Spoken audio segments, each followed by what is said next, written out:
your voices. The Zohar reminds us that we have two voices. A deeply hidden secret pertains to the spiritual powers of the mouth.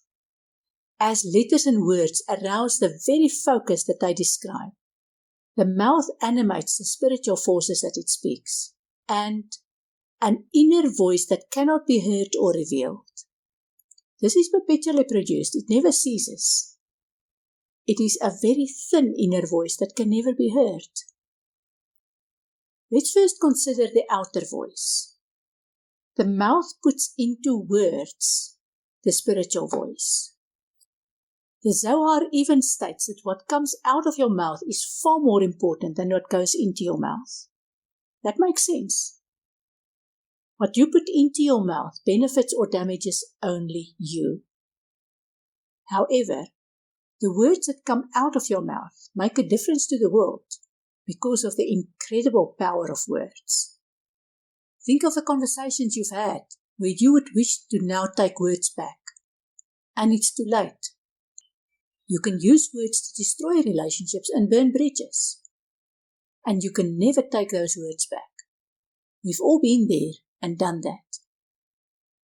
On the other hand, you can use words to change the world. Think of people like Anais Nin. Change happens when the pain of staying where you are exceeds the pain of changing. Or Martin Luther King. To ignore evil is to become accomplice to it. Or many thousands of people whose words have over millennia resulted in small changes that grew into significant changes. A current slogan, "Where we go one, we go all," encapsulates the fact that we are one human race and that our destinies are intertwined. We live in a time where we can choose division and encourage that division with words, and we can do even more damage using social media. On the other hand, we can choose to become one and ensure that every word we speak contributes to humanity becoming whole.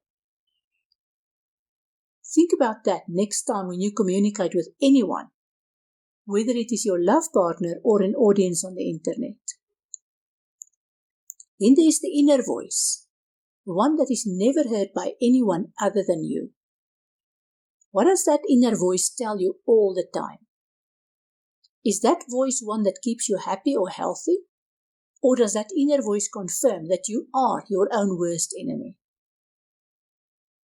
I'm fascinated by how that inner voice results in physical and emotional imbalance for years, while the person never gets to see the link between their thoughts and their ailments.